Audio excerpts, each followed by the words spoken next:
fashion in general is a way to like express yourself and express who you are and communicate to others who you are. So when I was like 12, 13, 14, I was dressing like super, super gothic. Like I probably look like Marilyn Manson, like in school. Like, Yes. so Hi, I'm Ashleigh, and welcome to the Big Crystal Energy Podcast. This is a place for the crystal curious, arcane-minded, and everything in the in-between. In this podcast, we will jump down the rabbit hole into the metaphysical, esoteric, occult, and spiritual realms.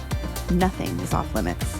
I'm a mom, wife, an orthopedic physician assistant by day, and a seeker of all things spooky and kooky by night.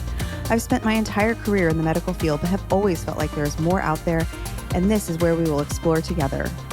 We will have conversations with crystal healers, rock hounds, artists, musicians, spiritual coaches, magic makers, and anything woo-woo that strikes our fancy. Let's take our spiritual journey to the next level. So grab a crystal, pour a cup of tea. It's time to feel the big crystal energy. Hey everyone, welcome back to Big Crystal Energy. I am so excited about today's episode because I'm talking with someone whose work I have literally been wearing almost every day for 2 years. Today I'm sitting down with Cassie, the creator behind the Spooky Mama, the maker of these incredible custom polymer clay earrings and jewelry that I'm absolutely obsessed with. And I mean obsessed. I'm pretty sure I'm a chronic buyer at this point, but here's what makes this conversation even more special. When I discovered Cassie's work, I didn't just fall in love with her art. I fell in love with her as a creator and as a person. She's someone who feels like a friend I would have in real life, another kind of alternative mom who gets it. We even have like this weird connection where I had seen on her social media one time, she was wearing this band shirt of a band called the Bell Witch. And my friend from college is in that band. And I mean, I don't know, it was just kind of weird. So it's those little moments that make you feel like you found your people. So Cassie's jewelry became really important and like as a part of my own journey when I was transitioning from being like this fitness focused person online to embracing my witchy magical self. Her pieces were one of the ways I could slowly start showing that side of myself at work and out in public without being super forward about it.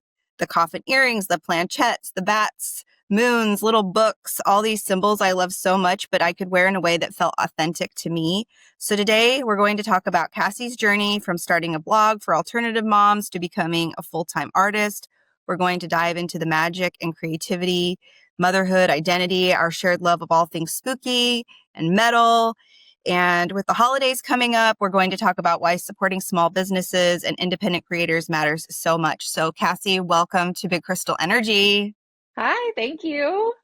So excited to Yay. be here. Thank you. Yes, we've been planning this for a while. And so I'm so excited that it's finally happening, even though I almost messed it up because I had my timing all messed up today. So let's just start at the beginning. What were you doing before the Spooky Mama became your thing? So I was actually a manager at a hair salon. So I don't do hair myself, but because I was in management in the service industry at a restaurant, the owner found me after that, and I was kind of recruited to the salon. And I did that for about 5 years, which I really did like it. I feel like the hairstylist scene is kind of just another branch of like alternative people, at least where I worked, it was. Yes. So I had a lot of fun doing that, but it just wasn't quite scratching the itch for my creativity because I wasn't the one doing hair. So I didn't really get to nurture that part of myself in that job. Yeah, that makes sense. You were working in a totally different capacity in that creative environment. So I can imagine that would be like you're surrounded by creatives, but then not able to fully express it yourself.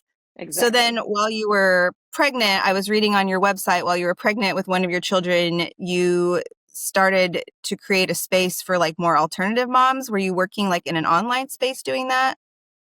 Yeah, so I basically was trying to figure out what I could do. So I became a stay-at-home mom shortly after I had my youngest daughter. Luckily, I was able to do that just with our financial situation. And I wanted to figure out a way that I didn't have to go back to that same environment where I had to work in management, which I really is just not for me. I solely did it to make a living. So I was trying to figure out a path to not go back to a traditional job. And I have always been alternative since like middle school. This has always been like kind of who I have identified as and with. So I was just like racking my brain to figure out like how can I nurture the creative side of me and how can I also make money doing it so that I can just like help provide for my family and not have to go waste so much of my energy at a job that I'm doing purely for the paycheck. Yeah, I get that. I feel like I'm kind of in that moment too. It's like I have this job that I do like, but it's also like not necessarily filling my cup entirely because I have this whole other side of me that I've felt like I've kind of repressed for so long. And now it's like just dying to come out. And I've been loving all of your, you guys, if you don't follow Cassie online, you have to. She's become so unhinged lately. And I am just absolutely, I'm so here for it. It's so good. Yeah. So that's great. So then you were able to transition, you were able to be at home. And then, so I want to talk a little bit about the art that you create because what you do is so special and it's so, I mean, I can imagine that it would take so much time. So Cassie makes this incredible jewelry. Um, and on your website, it says that you make it with love and a little bit of magic, but can you kind of tell us about the process of like what exactly it is that you do and what you make? Yeah, sure. So part of that, like I say that like love and magic because I mean, in my opinion, in its simplest form, like magic is the manipulation of energy, right? Yes. And for me, doing art, that's a way for me to take like the negative, sad, like hard parts of me that I need to heal. And it's almost like I'm transmutating that into something positive and beautiful. And in my personal situation, I'm making earrings out of polymer clay. So for me, it's magic is kind of infusing with intention, right? So my intention is to give that to someone else, right? To give that cure to someone else, or for my specific example would be I want other people to be able to tap into that alternative side of themselves. And it's like kind of what you said at the beginning, like be able to do it in a not so like obvious, like here I am type of way. Like just being able to put on accessories is a little more accessible to a lot of people. A lot of people don't have the whole lifestyle, you know what I mean? Like they just want to like show parts of themselves where it may not be all of them, right? So it also allows people to kind of have access to that style, that alternative lifestyle, but in a more like affordable way because you can buy a pair of earrings and wear that with every outfit if you wanted to. It's not like you're having to go invest in an entire wardrobe. So for me, all of that kind of goes into making my jewelry, and then I'm able to gift that to someone else, and hopefully I'm gifting that energy that I've made from negative into positive, and hopefully healing for somebody else, and able to give them the gift of just being able to like feel their outside starts to match their inside a little bit more, even if it's just in the smallest ways, like a little like totem, you know. Yes, it's so true. So interestingly enough, back when I was initially transitioning, so I used to post a lot of stuff on my social media about like fitness and wellness and things like that. And as I was feeling called to transition I wanted to change like the name of my account. And because I'm obsessed with spooky stuff. I love Halloween, all the things. So one of the names that I was typing in was the Spooky Mama. And that's how I found Cassie's account because I was trying to change my name to that account. But I'm so thankful that it worked out that way because then I was like, wait a minute, this is crazy. Like, this is the exact jewelry that I would want to buy. And so I just think it's so interesting how like the things aligned for it to actually work out that way because then I just have bought tons of jewelry from her. I love her. I love her pieces so much.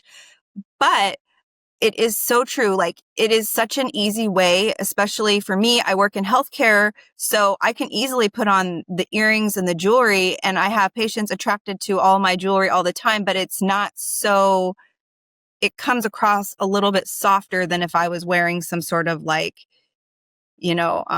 pentacle necklace or something like that, because you make your jewelry like the planchettes, they're so beautiful and some of them have flowers and things and it makes it like, it doesn't look so direct. Yeah, it's like a little more digestible for some parts of Yeah, society, which I don't really believe you should have to do that. But when we're talking no. about like we're having to work, we're having to be in positions like I was that I don't necessarily want to be in. I have to do it. So, there's that whole customer service aspect you have to placate. Absolutely.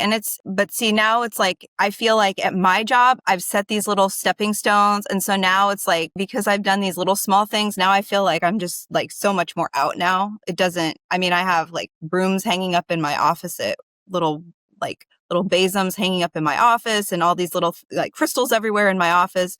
And everybody knows because I feel like I just kind of slowly introduced it. And now it's like, oh yeah, that's just Ashleigh. And Yeah. nobody No, that's cares. awesome. Yeah, nobody feels like anything about it because they know how I am and they know that I'm like a happy, like perky kind of person. What I would say, maybe like alternative lifestyle. I mean, I don't really know if I consider it alternative, but it seems normal to Sure. me, but Sure. When we're comparing to the majority of society, right? that's right. Yeah. Exactly. So I'm really interested how you decided to um, work with the clay and how you decided to make jewelry of all of the different art forms out there. How did you feel so connected to do that? I wish I had a better story attached to that, but honestly, I've always had this creative side to me. I always would do like the ADHD hobby thing, right? Like I'd pick one, totally hyper focus, figure it out like all the way, and then pretty quickly actually just not do it anymore. And so I had that happen with so many different mediums. I mean, I tried painting, I used to do a lot of drawing when I was younger, writing poetry, I tried crocheting right before I found the clay. So I just experimented with so many, but when I found this one, I did, and the blog, by the way, was another hyper focus that didn't last. So when I found the clay, I don't know how I stumbled upon it. I think I just saw it maybe on Instagram. I don't know. But I looked up basically on YouTube and just started doing my own research, like how people do that. And I just thought, man, how cool would it be? I'm a stay-at-home mom right now. My budget doesn't really support me buying anything extra for myself because of that. We're just kind of like really just making ends meet right now. But what if I could make my own jewelry? I could make it like, even if I could buy it, not a lot of people sell, I feel like, what I want. Um, so it started with just wanting to make my own jewelry. And then just like as it progressed, I was like, hey, like maybe people would want to, buy this. Maybe this could be my way out. So it just started really slowly. And funny enough, like to add on to what you were saying, you were actually my first customer that I would consider like a stranger, right? It wasn't like a friend or a friend of a friend. Like you were my first like online stranger like that I didn't know purchasing my jewelry. And so that was just like the doorway opening for me to be like, look, real people also like my jewelry. It's not just my friends. Absolutely.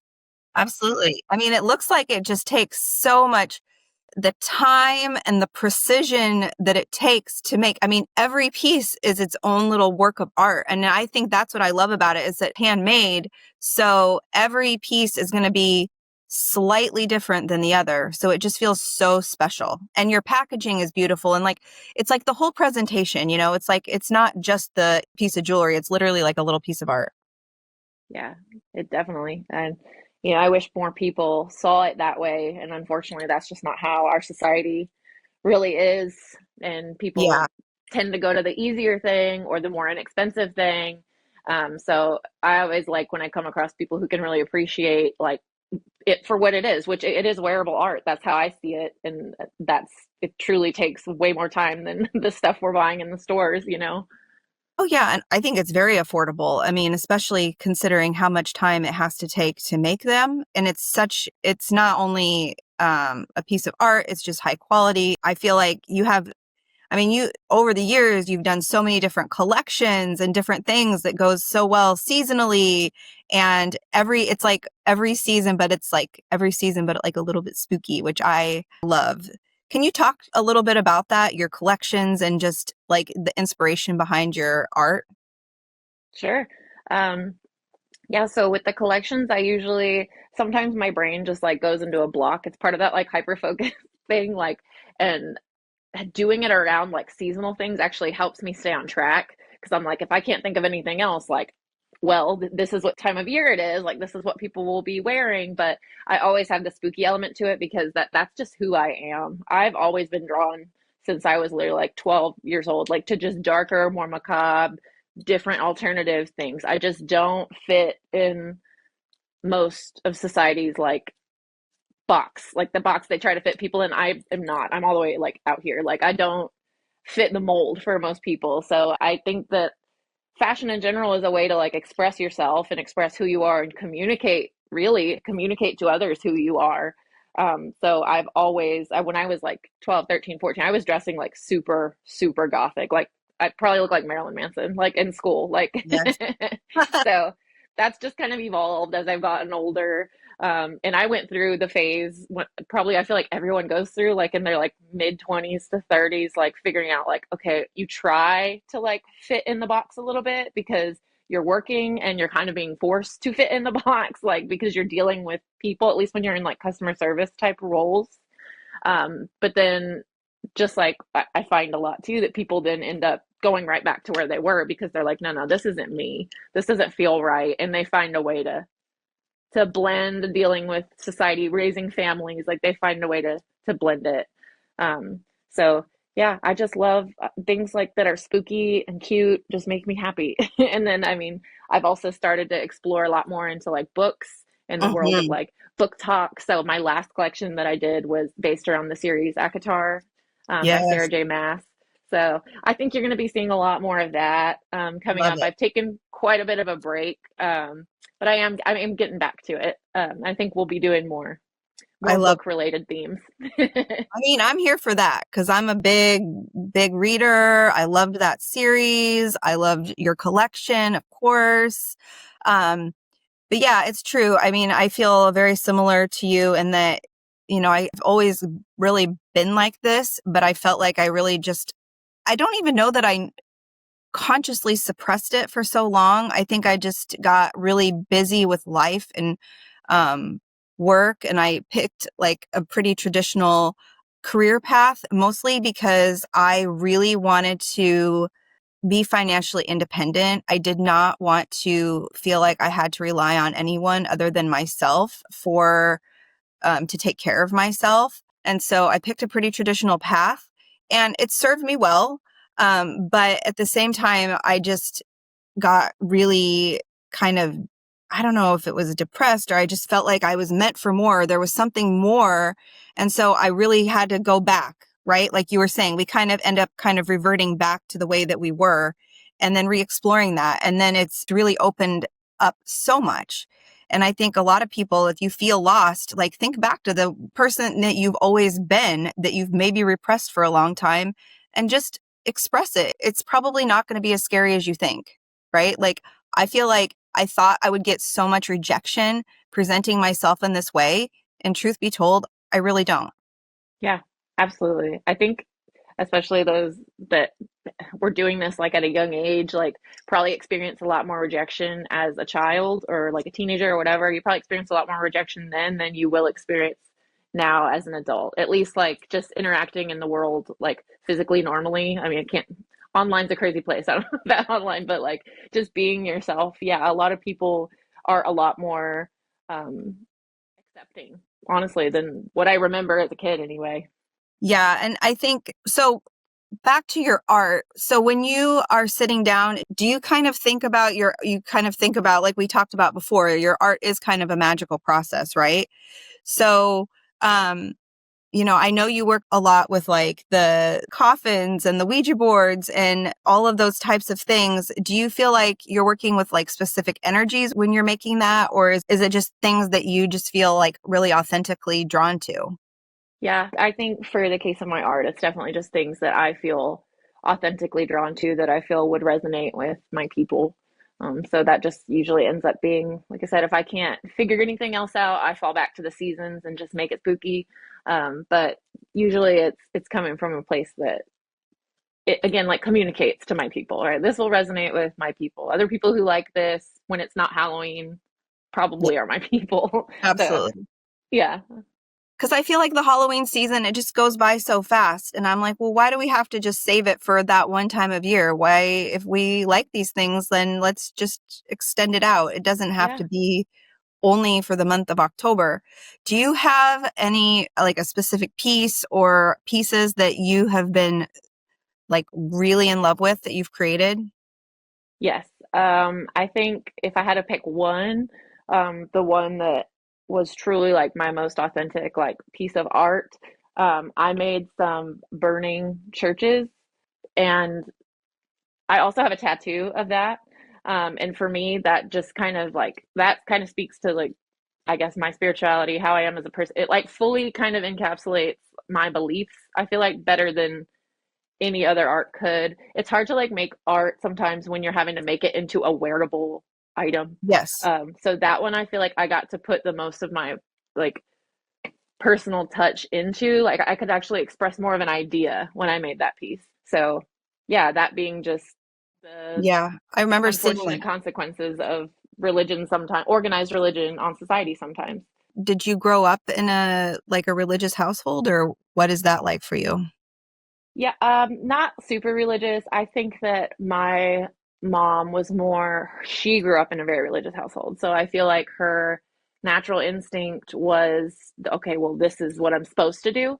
So she was kind of forcing that on me, but not knowing the reason why herself. I feel like she couldn't have answered the reason why herself. So that's actually a core, like, part of who I am as a person is, and what I try to teach my kids is just ask why about everything. You should know Yes. why. Like, there's just so many things that we do in society as a culture, and we don't even know why we're doing it. We're just doing it because someone said to do it somewhere along the way, but it doesn't actually align with our own values and what we believe and who we are. So that's just something I took from my mom, and I think she's figured that out as she's gotten older. I think she's figured out maybe that's not truly who she is either. And I won't say it was pushed on me, like I wasn't forced to go to church usually. I mean, a couple times, but I think maybe if anything, as her child, maybe I taught her something in that regard is why are you doing that? What do you believe? Like, are you believing that because someone told you to, or are you believing that because it actually aligns with you?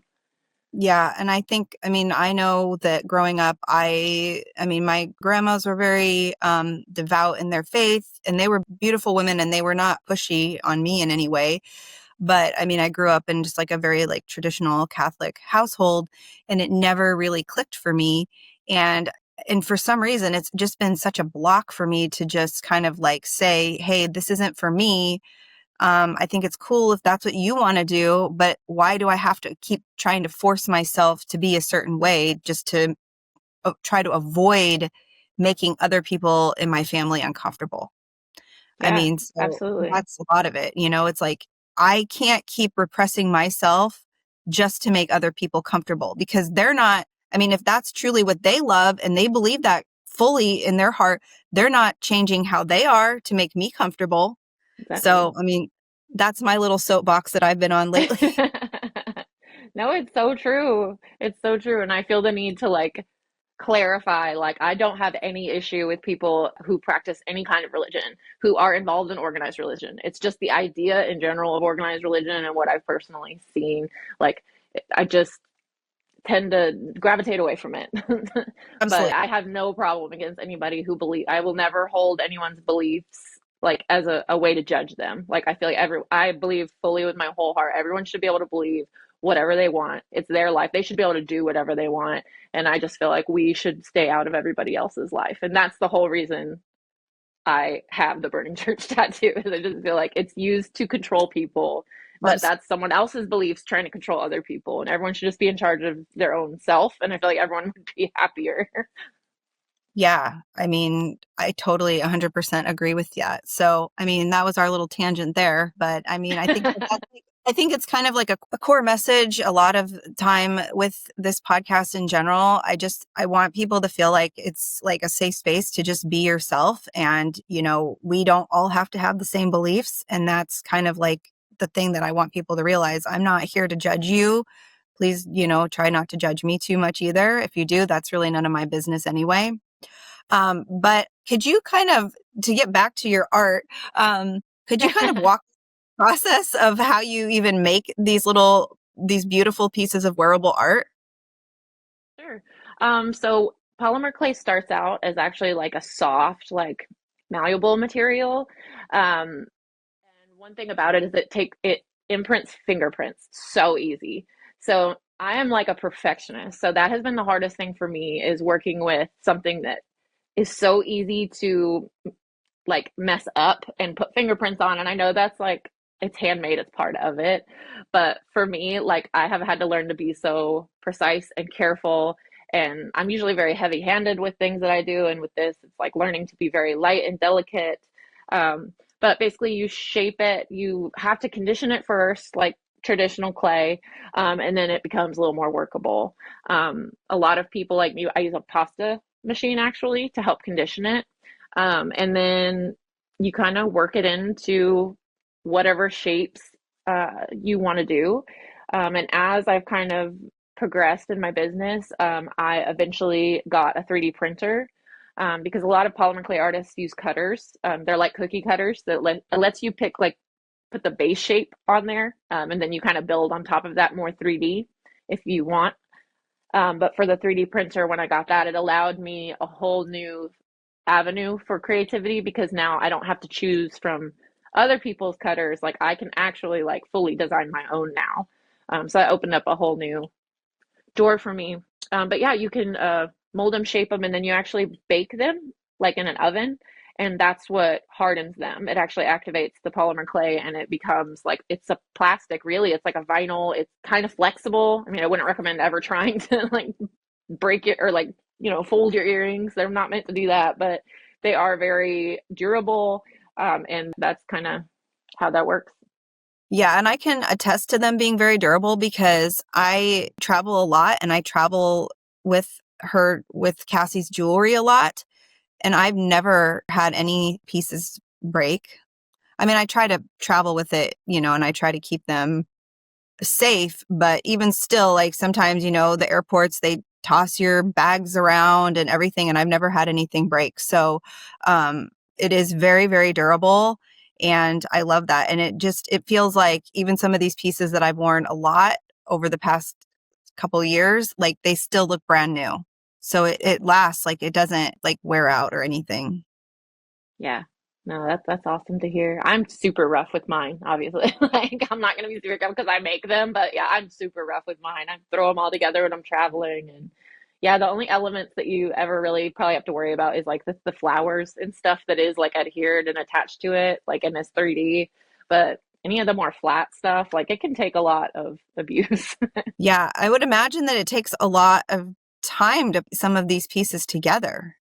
Absolutely, for sure. Like some of the ACOTAR collection that I did, the most recent one, like the book stacks, for instance. I mean, you're having to first mix all the colors you're wanting because while there is a lot available, I like a specific brand and it's not always like the exact color I want. So you're having to mix clay together, condition it, mix it. And then when you're working with clay, it attach like any lint, any dust, any particles, even just whatever is naturally on your fingers there's lint in there. Like it will transfer to the clay. So, and I have two dogs, so there's dog hair on me or on my house. Like it's everywhere. So just trying to keep your workspace free, your hands clear, like that alone is so much of the process when you're working with it. So like mixing your colors, getting them conditioned, making sure you're not getting air bubbles, which is stuff you learn in the beginning. It's the most challenging part, honestly.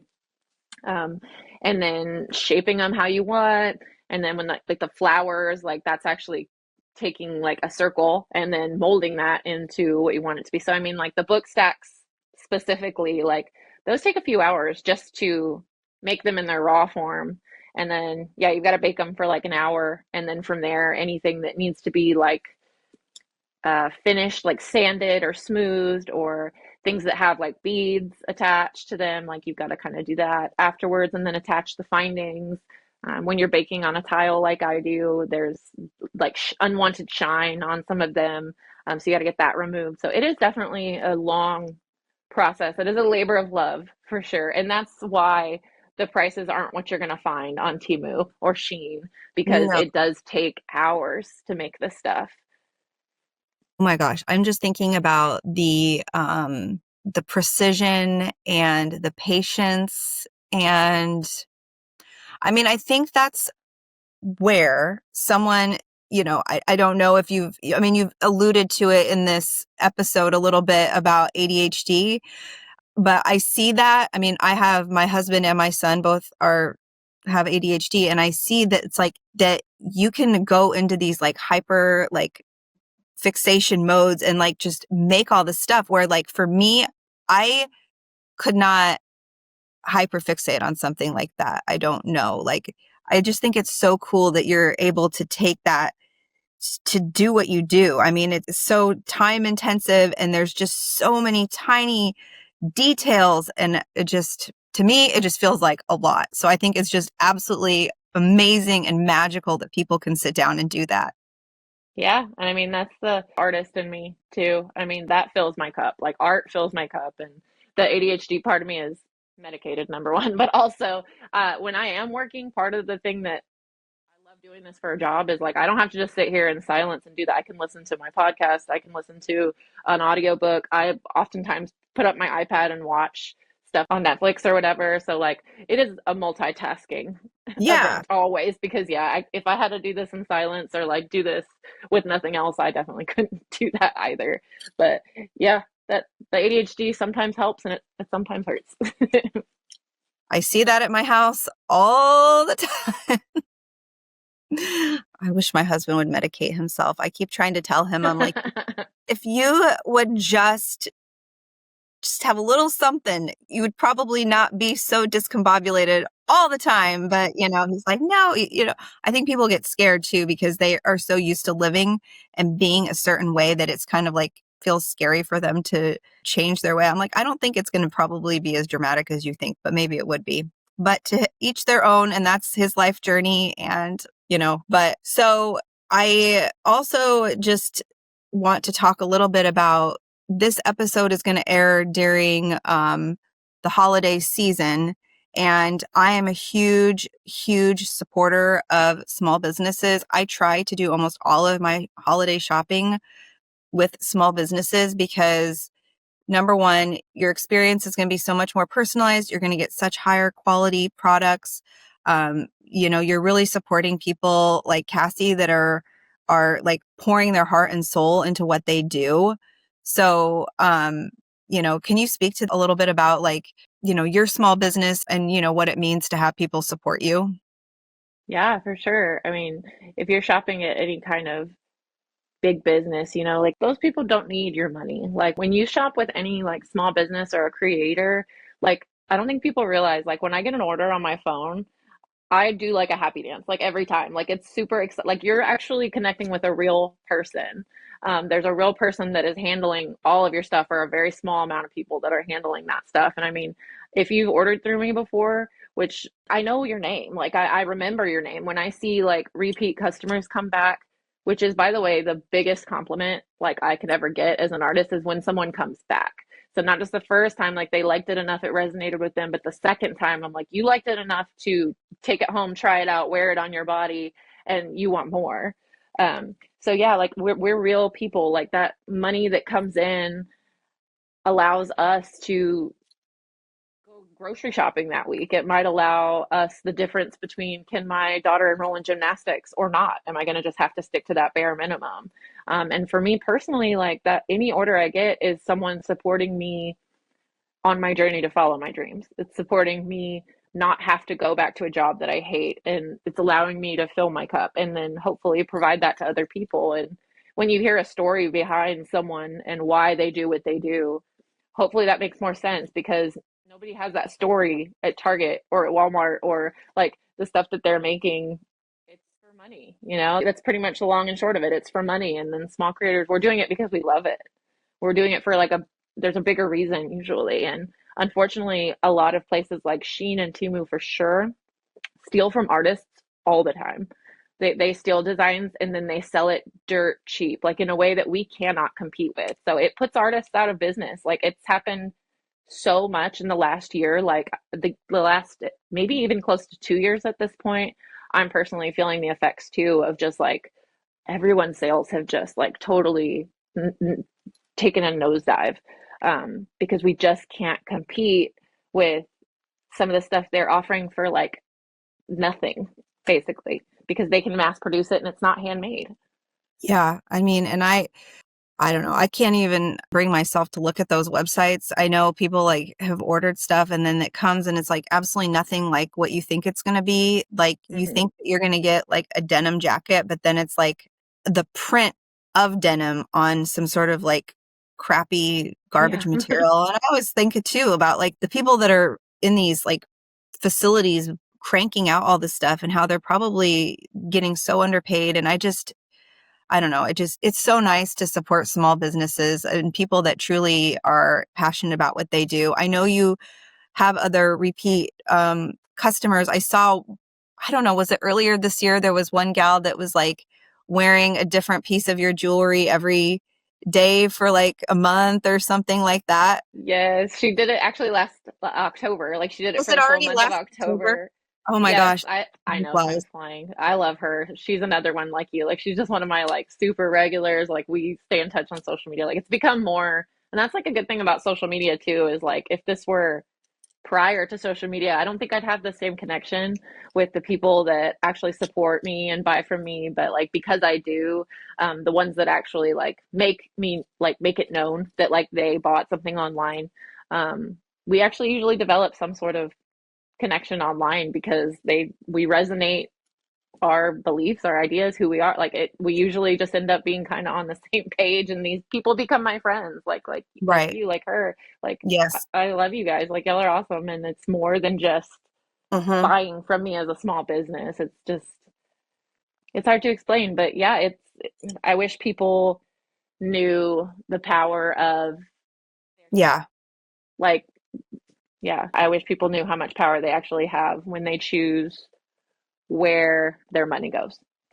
And I just want to say to listeners, if you buy from a small business, it's so helpful too. If you can show the products that you bought from them and share those things on online and tag them and stuff, because I know that I've had coworkers of mine or whatnot, or other friends or whatever, and they've seen things either that I've tagged on my social media and shared or that I've worn to work. And then they're like, oh my gosh, where did you get that? And then I share her information. And so, I mean, because sometimes it can feel hard to get seen, especially Oh when yeah. when you're an online business. You've done fairs and different things too, right? Yeah, I've done some markets, very, very few, like literally a handful. Okay. At first, because I didn't have the setup and that took time. Like this business literally started from like I bought some clay and like a little hand, like a roller, like literally like a rolling pin type roller. It started there, and it's just every time I sold something, I reinvested it to buy the next thing, to buy the pasta machine now, to buy. I just always am constantly evolving it. Um, but yeah, so I lost what we were where we were going with that. I'm I'm just so saying, like, sorry. mostly, I mean, so mostly you're selling your stuff through your online shop, not as much in the markets and things like that, basically.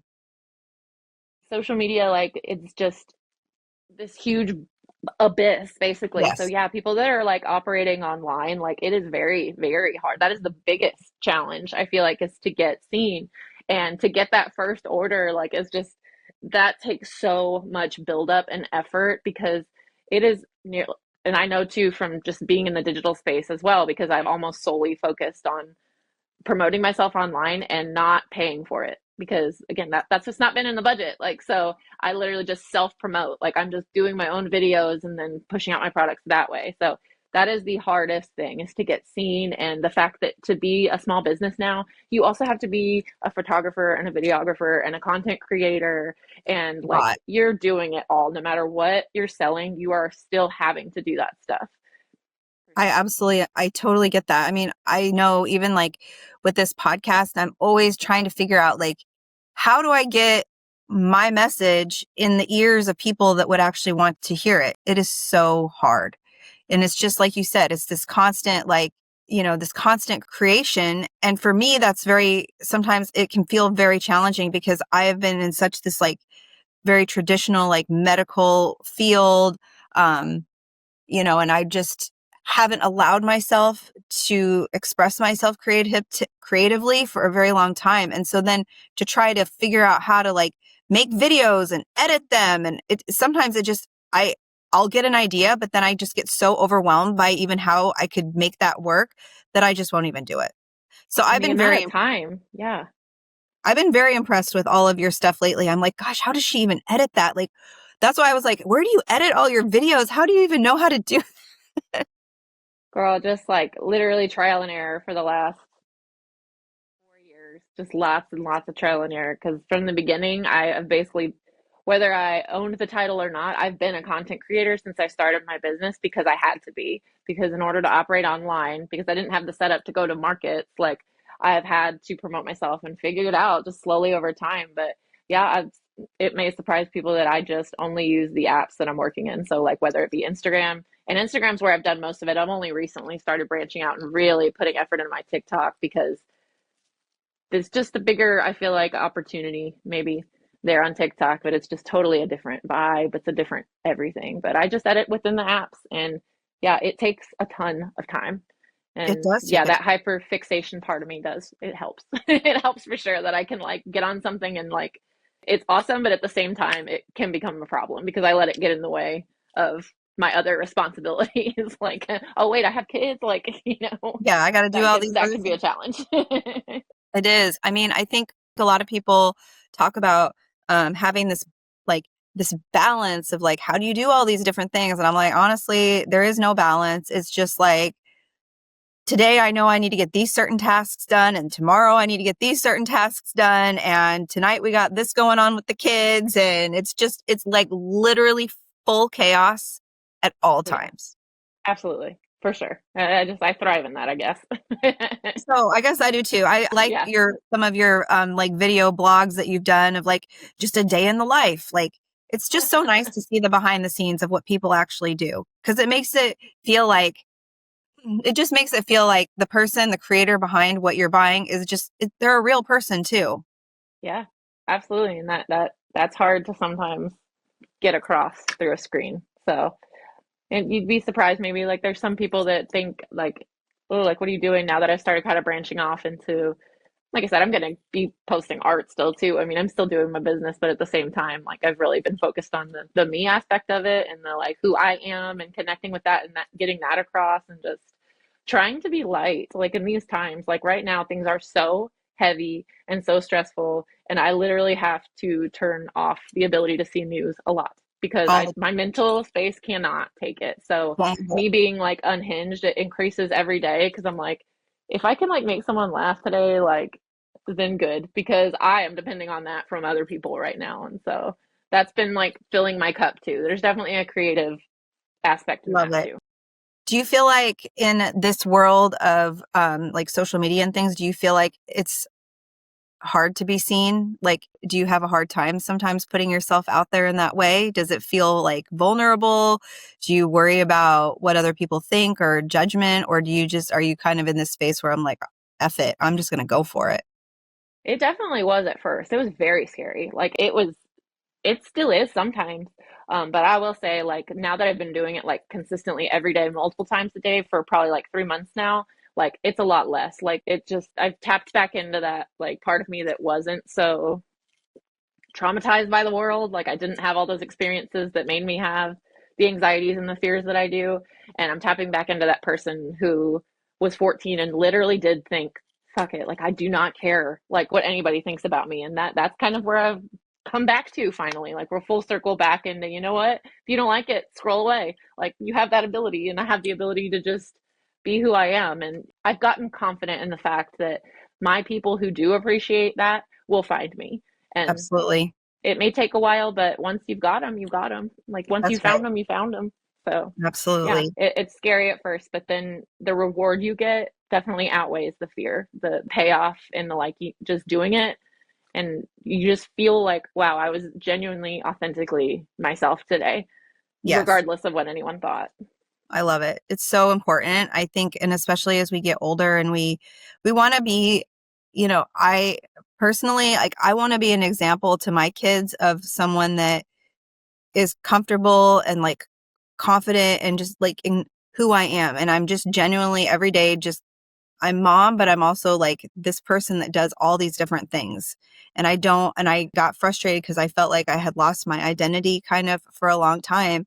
And I feel like it's really been beneficial to our whole family that I've really stepped in back into my identity because I'm happier every day. I'm more joyful every day. And I don't let whereas before maybe I could have gotten very consumed with the news and the things going on in the world, but now it's like I'm too busy. I don't even have time for all of that. Like, don't even turn the news on because it's just going to drag my energy down, and I don't need that right now. Yeah, for sure. So do you have anything like what's coming up for you? What's, as we're going forward into the year, do you have any collections that you're working on? Are you planning anything for the upcoming seasons? Right now I have a lot of inventory still on my website. Up until the last like two collections, I was making everything and then I would have a drop. So I have tons of stuff that I would also make multiples of almost everything. And while each piece is a little different, it would still be like the same, generally like the same thing. So I have a ton that I take to market still with me and whatnot, but I have a huge collection of stuff that's still available. And as far as like stuff coming up in the future, I am figuring that out. I'm definitely gonna get back to creating and doing that, but for the last like few months, I've been really, while I'm filling orders and doing like stuff here or there, commissions here and there in the meantime, I've really been focused on figuring out like what I'm doing, who I am. Like, I'm just pouring my creativity into another outlet. But yeah, as my daughter, my youngest, is like doing her last year of preschool, and I'm starting to get more free time. Like, whereas before these last 4 years, I've really been white knuckling life and living on no sleep and like caffeine dependent. So I'm starting to get a little more time. So I'm trying to find the balance now between doing my art and continuing to make my jewelry and also still the part of me that's really enjoying like being a creator in the online space. I think I'm probably gonna move into more book related collections coming up though. I don't know that I will do my holiday like specific drops this year. I may. I'm definitely not gonna make it in time for Halloween, but I do have lots of stuff available from previous years. Yes. I have a lot of spooky Christmas stuff from Mhm. last year that didn't sell. Um, so yeah, I think that's where I'm headed. And on TikTok, I've got my same account that I've always had. It's just a lot more of me. And I just created a book talk account too, so I can kind Oh, of nurture fantastic. that part of myself and kind of separate it a little bit from everything else. That's amazing. So I'm going to put in the show notes, I'll have all of the links for Cassie's, for her Instagram, all of her socials, her website, so you can check it all out because I was just looking at your website just this last week and I was like, wow, there's so many cool pieces. I need to go shopping again and do some holiday shopping for my friends and family as well because I just know every time I wear your jewelry anywhere, people always are like, oh my gosh, that's so cool. And I'm like, yeah, it is. It makes me feel so good when people say that. I do hear that a lot. It makes me very happy. And then I created a discount code too, just for any of your listeners, and you Great. obviously can use it too. It's just gonna be Big Crystal Energy as the discount code, and it'll Oh, be beautiful. 20% off Oh, wow. That's everything. amazing. Thank you. Yeah, That's awesome. I will put that for in the show sure. notes as well. And yeah, so thank you so much for coming on. It's really been nice to connect with you. I'm sorry that you guys, I was late to the party today. I really was. So, No, I've really enjoyed it, and that just makes me feel more comfortable, honestly. I'm like, okay, we don't have to be so rigid, like no, anything. nothing is rigid around here. No, I mean, if this whole area back here is an absolute nightmare. I'm trying to like hide it because it's so bad. Um, I really need to create like a better space for this podcasting room because it's way too white. And Part of the journey. I just, Part of your it's like journey. there's only so many hours in the day. So Yep. I'm like one of those people that I'm just like, well, F it. We're just going to go for it. And we're Yeah. not going to be perfect about it because I can't. I just have to like do what I can do. So, all Letting right. go of Well, control. That's it. that's right. That's Well, where you gets you where you want to go. yeah. So I will let you go, my friend. Thank you so much for coming on. It's been so fun. Yeah, she's another purple haired girly. I mean, I usually have purple hair in the fall, but I decided to go dark this year. But yeah, it looks so cute. I love you got some My bangs. You got some bangs. I'm like, I have bangs because I've had this same hairstyle since I was 3. Aw. I Pretty I much. got bangs because I can't afford Botox. Nope, that's exactly what I say now. Now it just covers my wrinkles. So I'm gonna go with that. Hey. My son the other night, he's like, Mom, you don't look old, but you were born in the 80s. So that means that you're in your 40s, which means you're old, but you don't look like it. I'm like, just stop. Oh Just, my God. just My stop. son last night, he said, "Why did you get bangs?" And I was like, exactly what I just told you. I was like, because I can't afford Botox. And he goes, "Oh, that's what I thought." And I was like, Great. God. you Oh, really need to great. work on how to talk to women, son. He's 13. Oh, He's he's good. 13. Nice. Yeah. My son's 8 and he's going on like, he is like so preteen. I'm like, wait a minute. Wait a minute. I thought we had like a couple more years left before you get this attitude, but apparently not. There's a lot of there's like major stubbornness in my household. So Oh Apple yeah, I'm sure doesn't the fall ADHD far from doesn't the help. tree. Yeah, the ADHD is like rampant and the stubbornness and all of the things. So, Oh my all right, God. girl. Well, it's been so fun chatting. Thank you so Thank much for you. being on. And Anytime. I will let you know when all this stuff is coming out so that you, hopefully, you can share it with your friends and Oh yeah. people and they can listen in and hopefully buy up all of her inventory on her website so she can start Yay. creating more. Yeah, for sure. Give me the motivation. That's right. All right. Thank you. Okay. Bye, Bye-bye. friends. Bye. Okay, I wanted to let Cassie go because she needed to pick up her daughter. But before I ended this episode, I wanted to share with you guys some of the pieces of jewelry and earrings that I have from the Spooky Mama that I'm obsessed with, especially if you're watching on YouTube. So I'm going to show you, I don't know, I have like 6 earrings here. I have literally tons of jewelry from her because I'm obsessed. It is so good. It is such high quality.